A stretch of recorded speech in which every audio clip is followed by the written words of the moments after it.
बहुत लंबे समय से जनता की लड़ाई लड़ते हुए कम्युनिस्ट पार्टी के नेतृत्व में यहाँ तक पहुंचे। तो इस दौरान हमें जेल भी जाना पड़ा और जेल ही में रहकर मैं चुनाव जीता। हमने जनता के बीच लगातार कोविड काल में भी लगातार जनता का सेवा किया है।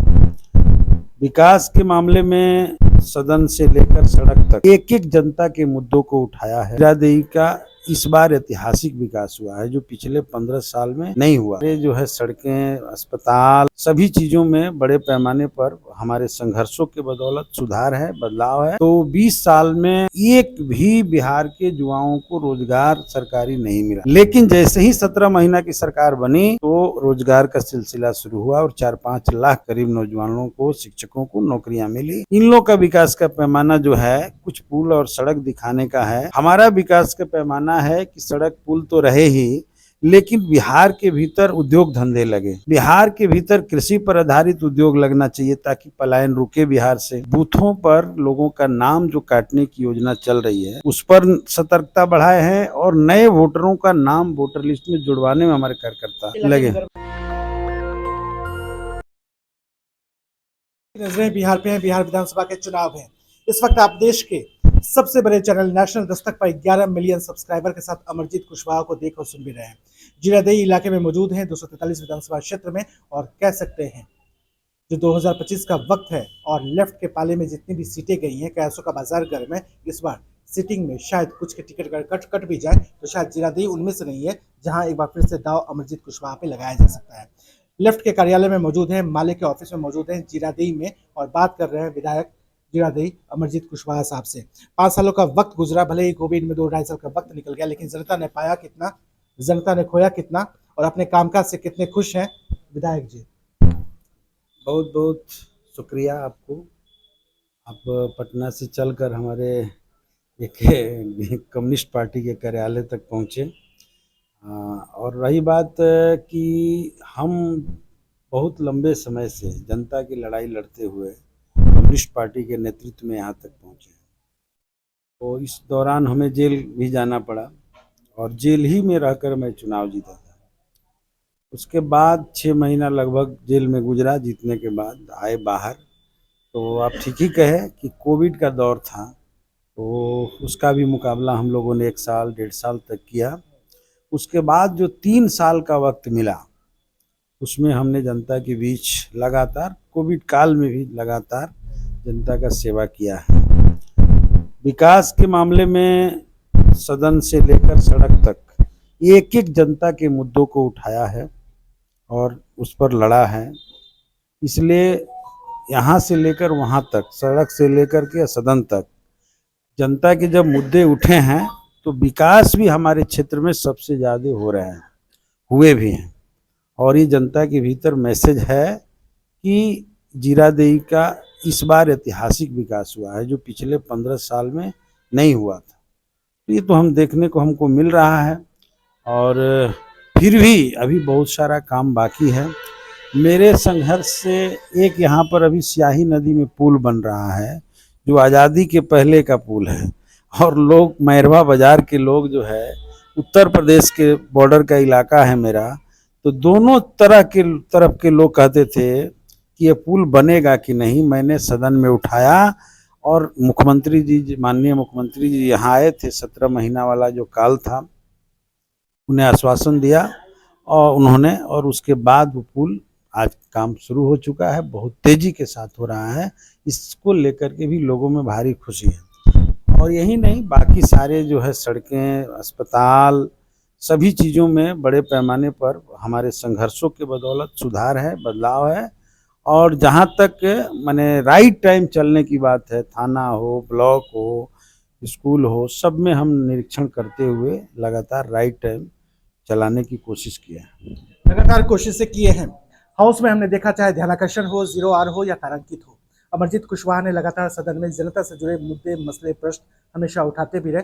शायद प्रोसीडिंग में चीजें गई या नहीं गई, मुकम्मल जवाब मिला या नहीं मिला, ये देखने की बात होगी, लेकिन लगातार सदन में प्रश्न इनके द्वारा ध्यानाकर्षण, 0 आर और तारांकित में लगातार आते भी रहे। तस्वीरों को दिखाइए आसपास। लेफ्ट माले के कार्यालय में मौजूद है, और तमाम जो कार्यकर्ता है वो लेफ्ट के ही नहीं, यहाँ के गणमान्य जनता भी हैं, यहाँ के गणमान्य मतदाता भी हैं जो यहाँ मौजूद हैं। और शायद जो चुनावी अभियान है, जो चुनावी तूफानी दौरा है, अमरजीत कुशवाहा का लगातार शिलान्यास और शुभारंभ का जो दौर है वो लगातार जारी भी है।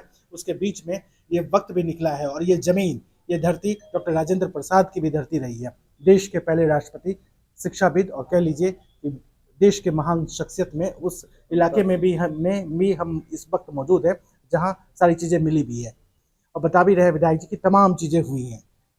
विधायक जी, क्योंकि राजेंद्र प्रसाद की ये जमीन है, धरती है और अन्य महान विभूतियों की भी, आपने बताया कामकाज जो है सारी चीज़ें चल भी रही हैं, लेकिन हमने हज़ारों युवाओं से भी बात किया, महिलाओं से बात किया। रोजगार, पलायन, भ्रष्टाचार यहाँ भी अहम है, जिसको लेकर वोटर अधिकार यात्रा आप लोग तमाम करते रहे। आपकी नज़रों में महत्वपूर्ण मुद्दा क्या है? देखिए, सबसे पहले तो आपने देश रत्न डॉक्टर राजेंद्र बाबू का नाम लिया, तो मुझे भी इस बात का गर्व है कि मैं उस धरती से आता हूँ। और वही नहीं, 1942 का भारत छोड़ो आंदोलन के सबसे आगे पटना के सतमूर्ति में जो शख्स हैं वो शहीद उमाकांत सिंह की भी ये धरती है। मौलाना मजरुल हक की भी कर्म भूमि रही है और इसलिए इस जीरादेई की अहमियत बढ़ जाती है। अब मुद्दों की बात करें तो हमारे सामने बिहार में 20 साल की सरकार और 17 महीने का हम लोग का गठबंधन सरकार, दोनों से तुलना करके देख लें तो 20 साल में एक भी बिहार के युवाओं को रोजगार सरकारी नहीं मिला। लेकिन जैसे ही 17 महीना की सरकार बनी तो रोजगार का सिलसिला शुरू हुआ और 4-5 लाख करीब नौजवानों को, शिक्षकों को नौकरियां मिली और सभी विभागों को खंगाला गया। तो ये बड़ा मुद्दा आज भी है बिहार में कि सभी नौजवानों को रोजगार मिले।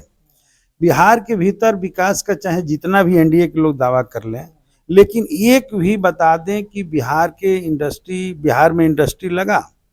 चीनी मिलें लगातार बंद पड़ी हुई हैं, कोई चालू नहीं हुआ। हमारे सिवान जिला में 3-3 चीनी मिलें थी। बड़े पैमाने पर किसान उससे अपना फसल बेच करके, गन्ना बेच करके कुछ नकदी का उन्हें प्राप्त हो जाती थी। आज तीनों चीनी मिलें बिक गई, टूट गई, सड़ करके खत्म हो गया, लेकिन चलाने की 20 साल में कोशिश नहीं हुई। तो विकास का पैमाना क्या है? इन लोग का विकास का पैमाना जो है कुछ पुल और सड़क दिखाने का है। हमारा विकास का पैमाना है कि सड़क पुल तो रहे ही, लेकिन बिहार के भीतर उद्योग धंधे लगे। बिहार के भीतर कृषि पर आधारित उद्योग लगना चाहिए ताकि पलायन रुके बिहार से। बिहार के एक एक लोगों को रोजगार मिले।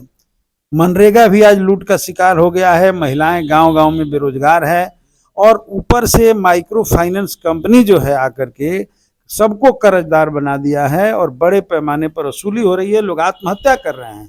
ये बड़ा मुद्दा है और हम लोग निश्चित तौर पे सरकार बनती है, इस बार बन रही है, जनता का ऐसा समर्थन लग रहा है, बदलाव का है बिहार में माहौल, तो निश्चित तौर पे हम इस काम को करेंगे हम लोग कि पलायन रोकेंगे, इंडस्ट्री लगाएंगे, बिहार के महिलाओं को कर्ज मुक्ति दिलाएंगे। उसके अलावा 25-2500 रुपये माई बहन योजना का दिया जाएगा। हम लोगों ने बिजली 200 यूनिट का मांग विधानसभा में उठाया।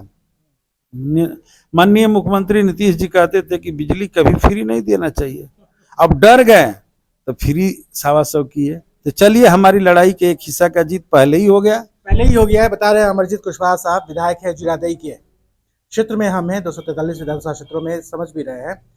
आरजेडी की तरफ से फॉर्म भरवाया जा रहा है और अकाउंट विवरण भी लिया जा रहा है। जनसुराज की तरफ से भी तमाम कार्यक्रम हो रहे हैं और बीजेपी की तरफ से एनडीए कार्यकर्ता सम्मेलन तमाम हो रहा है। शिथिलता अगर कहीं है तो लेफ्ट में है, कहीं अगर धीमी गति से जो काम कह सकते हैं शायद वो लेफ्ट के विधानसभा क्षेत्रों और विधायकों के वहाँ पे भी हो रहा है। क्यों आप लोगों की तरफ से वो तूफानी जोश पैदा नहीं हो पा रहा है जो आरजेडी, जो जनसुराज, जो अन्य जो लोग कर रहे हैं? आप लोग कहीं ना कहीं पीछे पड़ जा रहे हैं। देखिए, ये बात नहीं है, तूफानी जोश में हमारे कार्यकर्ता हैं। अभी हम लोग ये वोटर अधिकार यात्रा भारी तूफानी जोश में किए, पूरा बिहार को झकझोरा। उसके बाद आप देखिएगा कि हम यहीं पर जीरादेई मैरवा में एक बड़ा कार्यकर्ता सम्मेलन हुआ जिसमें पार्टी महासचिव दीपंकर भट्टाचार्य आए थे। हम लोग अभी नीचे लेवल पर बूथों पर लोगों का नाम जो काटने की योजना चल रही है उस पर सतर्कता बढ़ाए हैं और नए वोटरों का नाम वोटर लिस्ट में जुड़वाने में हमारे कार्यकर्ता लगे। गड़बड़ियां मिली हैं? नहीं, हमारे इलाके में भी कुछ गड़बड़ी है और बहुत सारे जगहों पर आया है। सबसे बड़ी बात तो है कि अभी नए वोटर जो है उसका नाम ठीक से नहीं चढ़ पाया है, तो उसको जुड़वाने में लगे हुए हैं। और फिर हम लोग का कहीं से शिथिलता नहीं है, लेफ्ट तो सालों भर लड़ता है और हमारी लड़ाई, अब हम जो गांव में नहीं गए हों वो आज दौड़ करके गांव में जाते होंगे, और हम तो सालों भर गांव में ही रहते हैं, लोगों के बीच ही रहते हैं। विधायक जी तोहमत भी है, रहते हैं। विधायक जी तोहमत भी है, आरोप भी है, तमाम लोगों से हमने बात भी किया। इस इलाके में अगर देखें शायद ये इलाका तकनीकी शिक्षा के क्षेत्र में आगे नहीं बढ़ पाया। कैबिनेट की भी बैठक होती है और कहा जाता है कि हर एक प्रखंड में हम शिक्षा को लेकर, डिग्री को लेकर, कॉलेज को लेकर तमाम तरह की कवायद को करेंगे भी। तकनीकी शिक्षा के क्षेत्र में अब तक इस इलाके का बेहतर न कर पाना, देश रत्न की धरती और जो तमाम अन्य चीज़ें हैं, कहीं कहीं आपको लगता है कि एम्पावरमेंट इस मामले से पिछड़ता जाएगा? हम तो प्रयास किए, लेकिन सच्चाई है कि सरकार को करना है, सरकार नहीं कर पा रही है। सरकार केवल घोषणा कर रही है। अब तो बिहार में सरकार भी एक तरह से कहिए तो कागज पर चल रहा है। मुख्यमंत्री जी खुद ही जो है, आप समझ रहे हैं कि किस स्थिति में चले गए हैं, तो इसलिए नई सरकार बनने के बाद ही बेहतर संभव है। और हम लोग का टारगेट है कि इस जीरादेई विधानसभा क्षेत्र को एक इंडस्ट्रियल हब के रूप में आगे बढ़ाए और तकनीकी शिक्षा के क्षेत्र में भी जीरादेई को आगे बढ़ाए। हमारा ये टारगेट है, ये टारगेट है। और हम लोग ओवरऑल बिहार के भीतर इस क्षेत्र में डेवलपमेंट कराने का योजना लेकर के आगे। विधायक जी मन में अनुमान क्या है, ख्वाब क्या है, कसक क्या है? कुछ ऐसा काम जो छूट गया, मन कचोटता है, शायद सो नहीं पाते हैं, वो ख्वाब पूरा नहीं हो पाया, एक काम बताइए जो इस बार मौका मिला तो करेंगे। एक काम जो जीतने के बाद मैंने संकल्प लिया, यहाँ गरीबों के मान सम्मान को झुकने नहीं देंगे, उसका हमेशा हम मजबूती के साथ पालन किए हैं। और कहीं भी गरीब जाता है हमारे यहाँ ऑफिसों में तो सम्मान मिलता है, लेकिन अभी भी जितना चाहिए उसमें कमी है, इसको पूरा करेंगे। सबसे बड़ी बात है ये देश रत्न की धरती है और जितने लोग आते हैं, हमारे पहले वाले आए एमपी भी सब लोग गोद लिए, लेकिन सच्चाई है कि एक ईंट नहीं रखे। हमने संघर्ष करके वहाँ पर चौड़ीकरण रोड बनवाने का काम शुरू करवाया है 19 करोड़ के लागत से। वहाँ दोनों साइड रोड के किनारे हमने अपने फंड से भी बड़ा गेट लिखा था, लेकिन बाद में दूसरी योजना से हमारे ही अनुशंसा से बन रहा है। उसके अलावा स्ट्रीट लाइट वहाँ तक लगा करके और जीरादेई राजेंद्र बाबू का गांव को एक पर्यटक स्थल में डेवलप करने का कचोट है। और साथ ही साथ यहाँ तितर स्तूप एक नया जो है जगह निकला हुआ है बंगरा में, जहाँ भगवान बुद्ध किसी जमाने में आकर उपदेश दिया करते थे, इसे भी पर्यटक स्थल के रूप में विकसित करने की योजना है। साफ के साथ स्वीकार किया विधायक जी ने, कुछ काम रह गए, पूरा नहीं कर पाया, इस बार जनता का आशीर्वाद मिला, जरूर वो पूरा करेंगे। इस वक्त आप देश के सबसे बड़े चैनल नेशनल दस्तक पर 11 मिलियन सब्सक्राइबर के साथ अमरजीत कुशवाहा साहब को देखो सुन भी रहे। सर, लाखों लोग आपको देख रहे हैं, मतदाता, आवाम, जनता यहाँ की, पूरे राज्य की, उनके लिए संदेश, अपील, आग्रह, मैसेज। मैं सभी लोगों से अपील करना चाहूँगा कि मैं और मेरी पार्टी भाकपा माले और इंडिया गठबंधन लगातार जन मुद्दों पर राजनीति किया है। जनता के सवालों के साथ हमेशा हम जुड़े रहे हैं और जनता की ही राजनीति हमारा पेशा है। जनता के सवाल को आगे बढ़ाना और समस्या को हल करके बराबरी लाना, ये हमारा रहा है। इसलिए हम आप लोगों से अपील करेंगे कि आप जहां भी हैं इंडिया गठबंधन के पक्ष में मजबूती से खड़ा हों और मुझे एक बार ज़रूर मौका दें, और ताकि जो बचा हुआ काम है उसे पूरा करें। और अगर आशीर्वाद मिला तो इस जीरादेई को निश्चित तौर पे पूरे बिहार के क्षितिज पर मैं ले जाऊंगा। विकास की नई पृष्ठभूमि होगी, ये कहना है इनका। विकास का नया पटकथा होगा, विकास की नई शुरुआत होगी, विकास की नई आंधी होगी और विकास की नई धारा होगी जीरादेई विधानसभा क्षेत्र में। साथ ही इनका ये भी कहना है कि बुनियादी चीज़ों पे अगर कुछ काम रह गया तो उसको जरूर पूरा करेंगे जनता के आशीर्वाद के दम पर। कयासों का बाजारगढ़ में अमरजीत कुशवाहा पर एक बार फिर से लेफ्ट दांव लगा सकता है। विधायक जी बहुत बहुत शुक्रिया, अपने बेशकीमती वक्त। शुक्रिया, आपको भी बहुत बहुत शुक्रिया। मुस्कुराहट बहुत कुछ कह रहा है, आमतौर पर लेफ्ट विधायक बहुत कम मुस्कुराते हैं, लेकिन आप मुस्कुरा रहे हैं। नहीं, मुस्कुराना है, ये तो भाई हम लोग संघर्षशील हैं, सब दिन धीर धरहि मन माही वाले लोग हैं न। मैंने दुख में है बहुत दुखी होना और कुछ मिल जाने पर बहुत खुशी होना नहीं, सब दिन एक तरह से रहना और जनता के बीच मुस्कुराते रहना, जनता के संघर्ष को आगे बढ़ाते रहना हमारा काम। धन्यवाद, धन्यवाद। नेशनल दस्तक की आपसे गुजारिश है कि अगर इसको बचाना चाहते हैं तो नेशनल दस्तक को सब्सक्राइब करने के लिए रेड कलर के सब्सक्राइब बटन को दबाएं, फिर बेल आइकन की घंटी दबाएं। नेशनल दस्तक को बचाने के लिए बहुत जरूरी है कि हर खबर को शेयर करें, लाइक करें, कमेंट जरूर करें।